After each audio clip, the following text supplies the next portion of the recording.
Okay, so for the next step of your 5-step design, the next part of this, we're going to talk about the coloring part, and we're going to talk about the black and white part. So remember, you should have 2 of these designs. Remember, one was done on one piece of paper, the second one done on the other one. One was set aside to be your color copy. One was set aside to be your black and white copy. The black and white copy I outlined with a Sharpie marker. It gives it a little bit more of a separation. With the color copy, you don't need that as much because when you color, you're going to have a natural separation. If you don't have the outline for your black and white copy and Sharpie marker, it tends to blend into each other a little bit too much, but you don't have to outline it. That was just a personal preference of mine. So first thing I'm going to do, though, however, is talk about the color copy. I already started coloring, as you can see. I'm not going to color the whole thing in the demonstration. That'll take a long time, and I think you're going to understand what to do. That being said, the one thing I want you to keep in mind when you color, you must press hard enough so you do not see the white of the paper. This area right here, for example, I already colored in with red and blue colored pencil. You color it in hard enough so you do not see the white of the paper. This entire project for your color copy is going to be colored. You will not see any white on this at all when you are done. So I'm going to just start doing a little section over here. I pressed a little harder on my drawing just so you could see it in the video. And I'm starting to get a little bit of smudging around it. That's okay, it's not a big deal. But sometimes what happens is, especially when you use a lighter colored pencil, if I start coloring in like an area like here with some smudges, if I was going to use yellow, for example, that yellow might start blending in with the smudges and makes the color look dirty. So what you could do is just come in certain areas with your eraser and erase a little bit. I don't want you to erase any of your design, but if you need to erase some smudging, that's a good idea. Also, when I'm coloring, if I slide my hand across the paper, what happens is I get some smudging there as well. So what I like to do is I'll take a piece of paper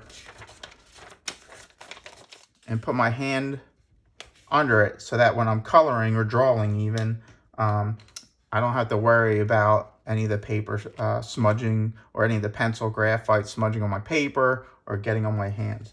Now, coloring. As I mentioned already, when you color, you want to make sure you do not see the white of the paper. If I'm going to use pink and yellow, for example, as my first 2 colors in this area, I'm going to start with the lighter color first. I'm going to press hard enough so you do not see the white of the paper. Sometimes you're going to see some of those shavings from the pencil coming off. You don't want to wipe them off with your hand because you're just going to smear them on your paper. So periodically, you just got to blow those shavings off. And then I'll take my next color.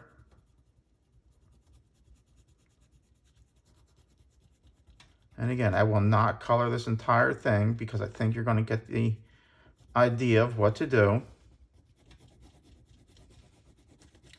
And there I have nice, solid coloring, trying to stay in one direction as much as possible. Of course, you're going to have to change directions here and there, and that is totally fine.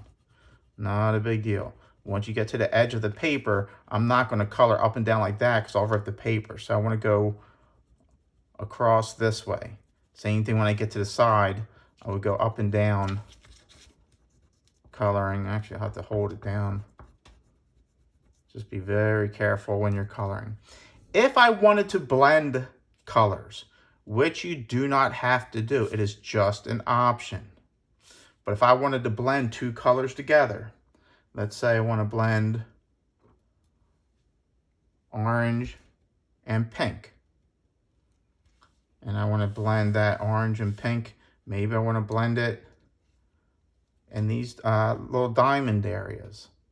What I would do is go from dark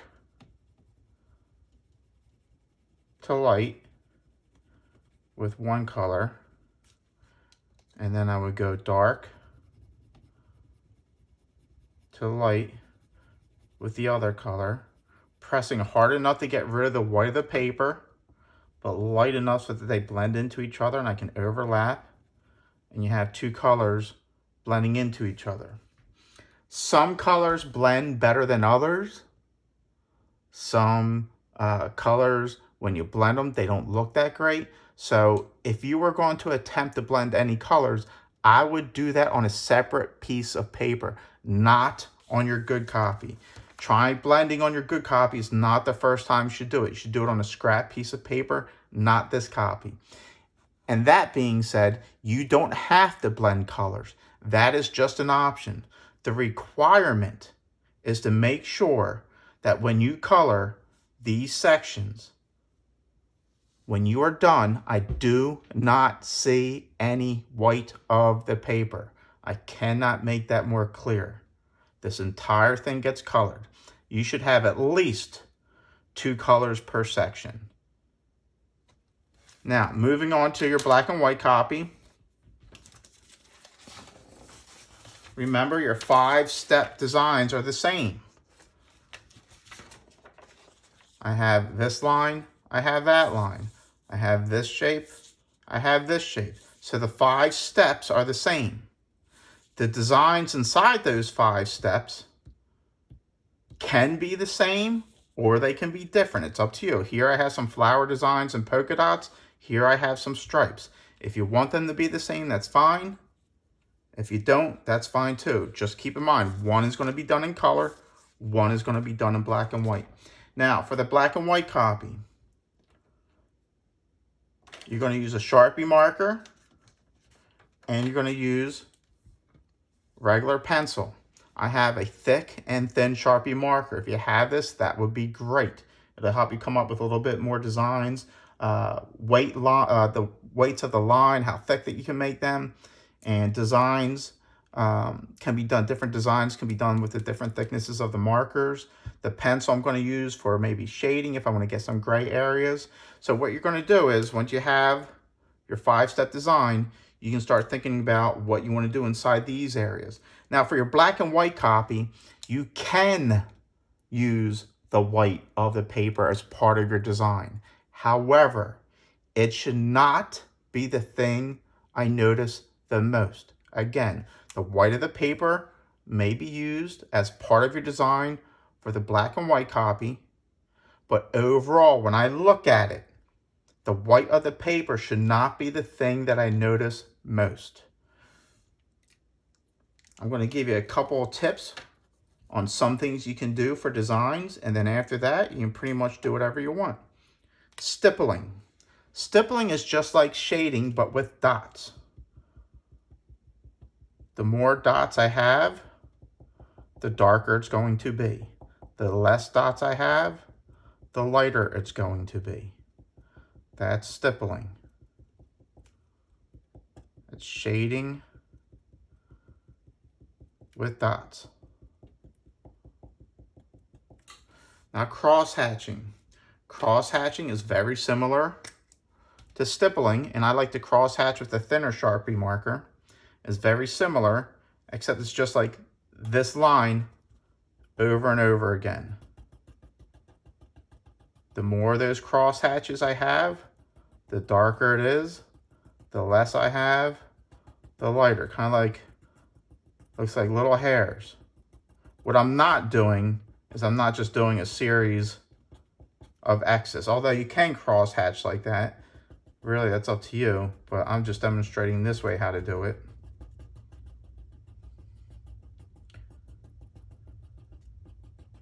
Again, the more cross hatches you have, the darker it is. The less cross hatches you have, the lighter. Shading is pretty self-explanatory. The harder you press, the darker it's going to be. The lighter you press, the lighter it's going to be. I would not shade large areas. It just gets a little bit tedious. It gets a little bit difficult. If you want to and you're good at it, that's fine. But if you're not great at shading, I would save shading for smaller areas. For example, if I had a bunch of polka dots like this, I might just shade just those areas and do something different in the background. When I was in college, one way they taught us how to shade to make sure there wasn't a lot of overlapping was little circular motions. And like I said, the darker you want something to be, the harder you press. The lighter you want something to be, the lighter you press. Sometimes I like to shade different directions, or maybe even like a little scratchy, just because I like how that looks. It doesn't have to look all perfect. If you shade like this, and then I shade over top of it, you get like a little zipper effect in the middle. Sometimes that's kind of cool. So again, any of these kinds of designs can be up to you. I gave you 3 basic things that you could try out. Again, you might consider, before jumping onto your good copy, practicing on a small separate piece of paper first, just to see how it goes. When you are done, I have a finished example here of the black and white copy. You can see that this is overall very full of designs. Did I use the white of the paper as part of the design in areas? Absolutely. But overall, it's very full. This is a good example of how you should approach your project, making sure that even though you're able to use the white of the paper, it should not be the thing that I notice most. You can see here's that shape. Here's this shape here. You can see what I did in those designs. With these projects, please take your time. Work on them hard. Concentrate. Understand that, keeping in mind that if you have any questions, do not hesitate to contact myself or Mr. Seville if he is your art teacher. And there will be a video following this one that will show you the next step. What you want to do before that next video, before the next step, is take a picture of your black and white copy and your color copy when they are done, and submit them. Let me see them. You can email them to me.